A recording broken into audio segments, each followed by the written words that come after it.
This is a recording of a presentation that I gave to the Corvallis, Oregon Rotary Club on April 25th, 2019. Around the World in 365 Days, Tales of an Environmental Scientist. This is an outline of my talk. First, I'll start by telling you who I am and the purpose of my trip, and then how I prepared for my trip. I'll tell you my route, some examples of global environmental issues along the way, some more examples of how people are addressing these issues, and then my return home, how I looked back on my trip and summed it up. I earned my doctorate in environmental studies at the University of California, Santa Cruz in 2004. My area of expertise is forest and watershed management. I wrote a column called Earth Matters for the Santa Cruz Sentinel for 6 years. And then I worked for a public water district until I retired in 2014. I'd been thinking a lot about the old adage, think globally, act locally. And as an expert in forest and watershed management, I'd worked for 25 years to protect forest land, so I knew how to act locally. But how do I think globally now in light of the immense global issues of climate change and species extinction? My trip around the world was not a research trip per se. It was a personal vision quest to visit all the places I'd most wanted to see, but through the eyes of an environmental scientist. I wanted to better grasp environmental problems and learn how people were dealing with them in other parts of the world. And then I wanted to write about my findings. So now I'll tell you a little about the preparations for my year-long solo trip around the world. First, I had to decide where to go. I made a list of places, stuck Post-its on a wall map, and then mapped my route. I was avoiding war zones and disease outbreaks. Next, I needed to fund my trip, and since this was a personal trip, I funded it myself. So it made sense for me to rent my house out for a year and store all of my belongings. This is a photo on the upper right here of the mover packing the last of my belongings into a 10 by 15 storage unit, and he's about to close the door. Then I brought my laptop and iPhone with me to do online banking, which you can do now from most places in the world. I also made sure I had travel-friendly credit cards and ATM cards. How would I communicate on the road? Well, I continued to write my Earth Matters column for my local newspaper from all around the world. And then I also posted travel blogs to my website. And all of these articles and columns and blogs, you can read them all on my website. Then the real logistics of planning. You have to obtain some visas before you leave the country. You have to get the required immunizations, bring the right medications, such as seasick pills, anxiety pills, emergency antibiotics, and malaria preventives.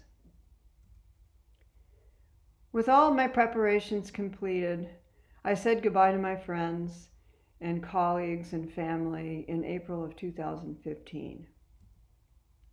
This is my route. After I connected all the dots of my selected destinations, I decided to travel west to east to avoid predictable weather extremes.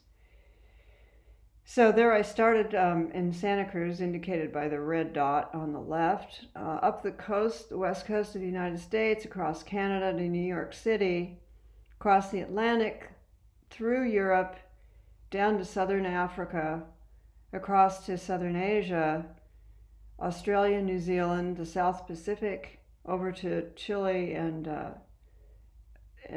Argentina, up to Ecuador and the Galapagos Islands, Central America, and then back home, returning in 2016.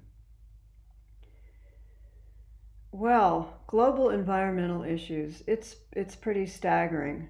Here's a partial list. There's no definitive list of the world's major environmental issues because most of these are interrelated and overlapping. So the list will vary, but these are all definitely issues that I was looking at.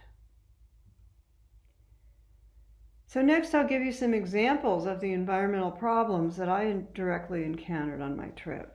And please note, these are just examples of widespread global issues. All countries have multiple environmental issues, and these are just examples as I encountered them, and it doesn't necessarily mean that these countries are particularly bad examples. So just keep in mind that these are just as I found them and experienced them. So leaving home from Central California, which is the strawberry capital of the world, I really have to bring up the issue of pesticides. Every year, 2 billion pounds of licensed pesticides are used in the United States. The US EPA estimates that some 300,000 farm workers are poisoned by pesticides each year nationwide. And the average life expectancy of US farm workers is only about 49 years. My first destination was visiting old friends in Alsea, which is just west of Corvallis, Oregon, and following along the path of my dissertation research 12 years before, along the beautiful Oregon coast. Well, you can't really ignore the extensive clear cuts along the coast, especially if you can see through the beauty strips, which are the trees that they leave right alongside the highway. The trees in the Oregon Coast Range could potentially store carbon for 800 plus years, but the short harvest cycles of 45 years greatly reduce the potential carbon uptake of the forest. Road building and other forest operations impact stream flow, water quality, and biodiversity. From the Pacific Northwest US, I headed north for Jasper National Park in Alberta, Canada. And I look forward to scenic wonders galore.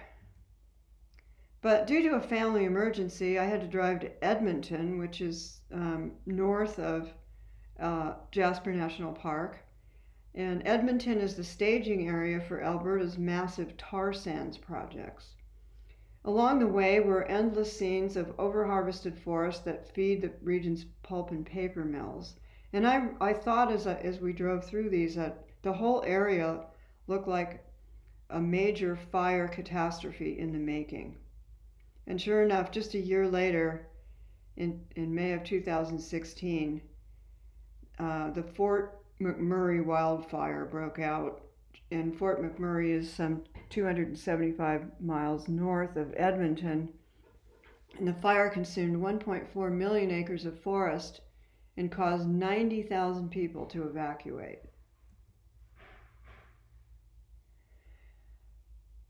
Traveling across to New York City, I boarded a cruise ship in May of 2015, bound for Great Britain.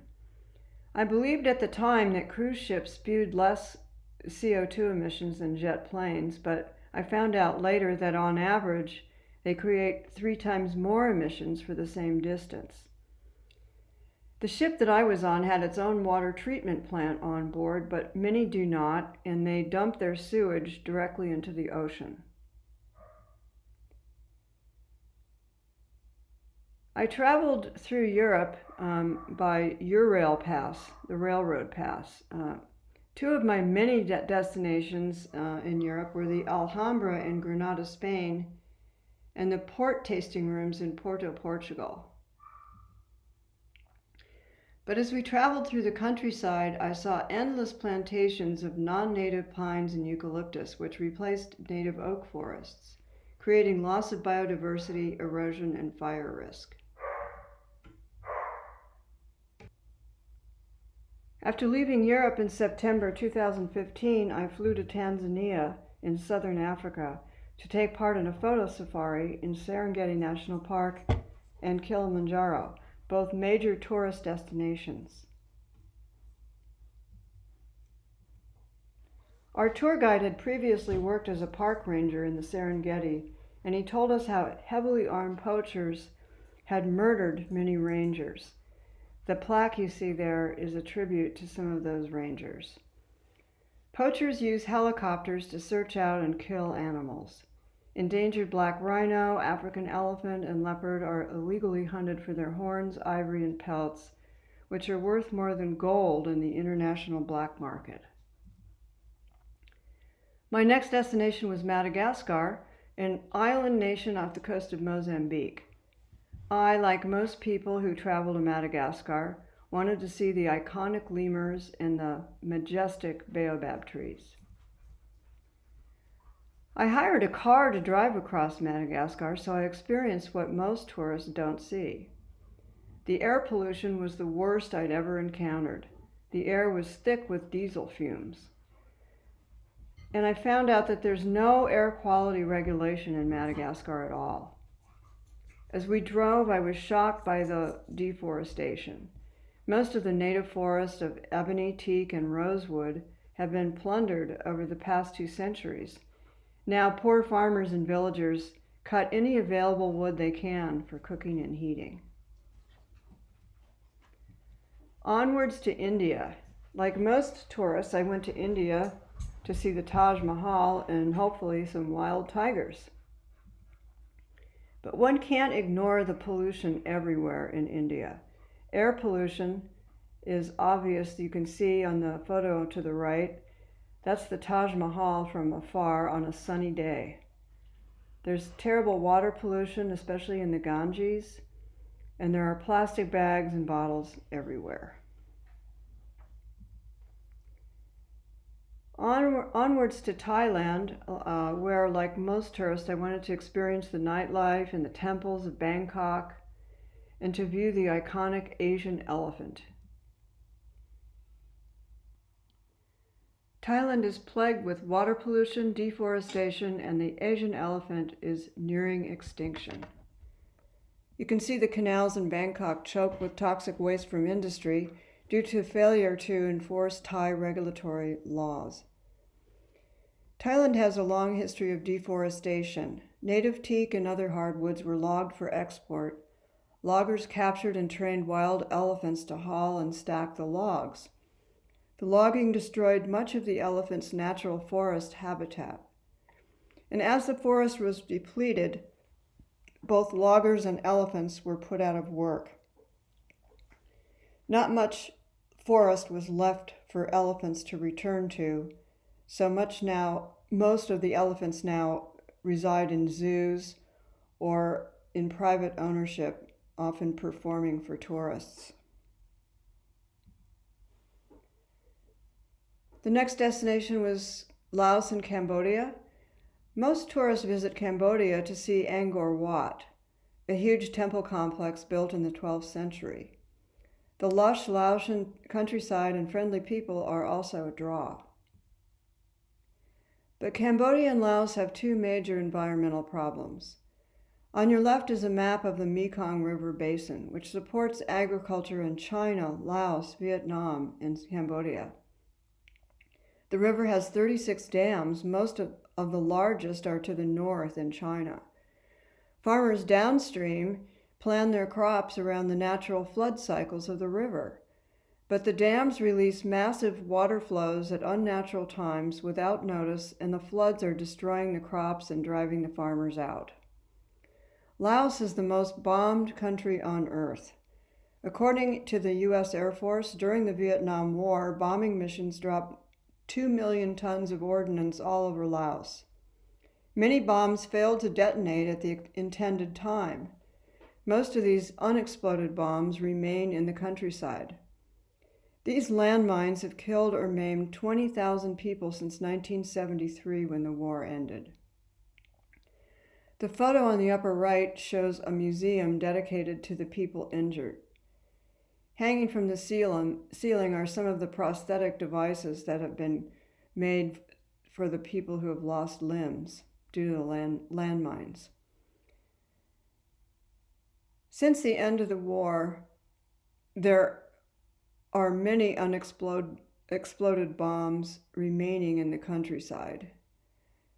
More than 100 new casualties occur every year, many of them children. The Laotian farmers who are flooded out by the dams on the Mekong River can't move their farms into the hills because of the unexploded landmines.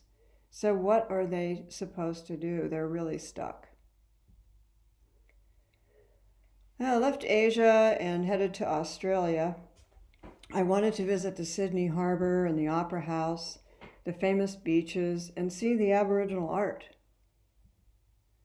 But water scarcity and forest fires are plaguing much of Australia. You can see the red zones on the map on the left, which show the worst drought-stricken areas. The Murray-Darling is the largest river basin in Australia, providing much of the country's agricultural produce, including water-intensive cattle, dairy, and rice. Drought and overallocation of river water is altering the entire ecosystem, drying up the land and increasing fire risk. After I left Australia, I headed for New Zealand, across the South Pacific, and then to Chile and Argentina. Tourists to Chile and Argentina flock to Torres de Paine National Park to see glaciers, mountain ranges, and vicuñas. They also often visit Buenos Aires for its cultural attractions like the tango. But Chile and Argentina suffer from deforestation, mostly with native forests replaced with non-native pine and eucalyptus plantations. The Mapuche indigenous people of the region have been fighting to keep their ancestral land rights for centuries. You can see the green area on the map there, which spans the central regions of Argentina and Chile. So as corporate, with the approval of government, companies raid timber and minerals from these lands, that this is against the will of the Mapuche, and there's a lot of conflict in the region. After I left South America, I headed for Central America, and one of the most popular tourist destinations in Central America are the ancient Mayan ruins, such as Tikal in Guatemala and Copan in Honduras. But the region has a long history of human rights violations against indigenous Mayan peoples who have been driven from their ancestral lands by corporate and government land grabs.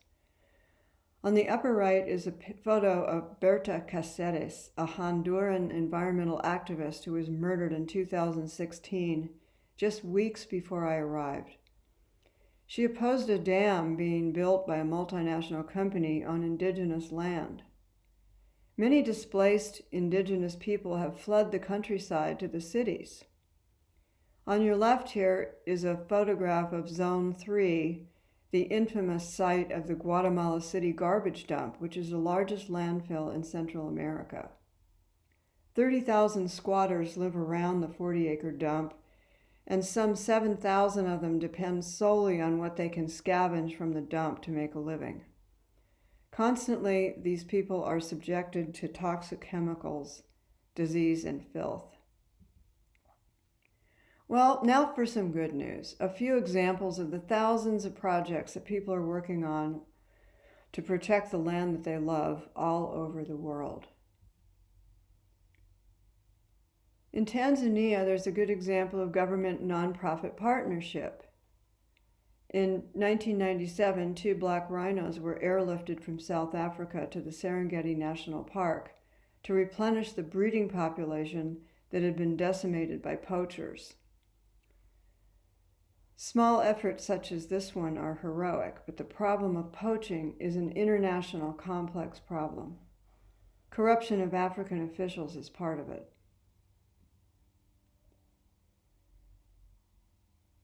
Another example of a government this time taking positive action is the Bhutan government. Bhutan's a tiny country in the Himalayas, sandwiched between India and China. Bhutan is carbon neutral. In 2015, Bhutan emitted less carbon than it stores because it has preserved 60% of its forest land. Bhutan's also famous for its Gross National Happiness Index. According to the legal code of Bhutan dated 1729, and I quote, "If the government cannot create happiness for its people, there is no reason for the government to exist," unquote. The Gross National Happiness Index was established by the King of Bhutan in 1971, a scientifically constructed index that gives equal importance to non-economic aspects of people's well-being, such as education, health, environmental protection, and cultural preservation. And notably, environmental protection is a core guiding principle in Bhutan's constitution. Returning to Thailand now, the Lumpang Elephant Hospital near Chiang Mai is a nonprofit that provides care for injured and sick Asian elephants, including making custom prosthetics for elephants injured from exploding landmines in the forest. In New Zealand, this nonprofit designed and built a first-class zipline system in the canopy of an old-growth forest reserve. The zipline educates tourists about the value of native forests. Funds from the zipline are used to trap and kill the invasive stoat weasel, which eats the eggs of native birds. They use the latest trapping technology, and their efforts have resulted in a resurgence of birds in the forest. The coral reefs and lagoons that surround the island of Moorea in Tahiti have been of particular interest to scientists working as an extension of UC Berkeley. Scientists there have monitored and recorded data about Moorea's coral reefs for more than 15 years. Coral reefs are one of the most diverse ecosystems on Earth. Worldwide, almost 20% have been lost, and another 35% could be lost by 2050. Now again, returning to the site of the Guatemala City garbage dump, in 1997, a young American woman named Hanley Denning visited the Guatemala City garbage dump, and she was so impassioned by what she saw there that she relocated to Guatemala City and started a school in Zone 3 to remove the children from this unhealthy environment and prepare them for a different way of life. She started the nonprofit Safe Passage, or Camino Segura as it's known in Spanish. Safe Passage has since expanded, and it now serves some 500 children as well as 100 mothers from nearly 300 families in Zone 3. I returned home in April of 2016 and began assessing my trip. As I look back on my trip, I realized that the environmental problems that I observed were much worse than I expected. Truly, the world seems to be on the brink of a catastrophe in terms of an ecological collapse. But I was also inspired by the actions that people are taking all around the world to solve these problems.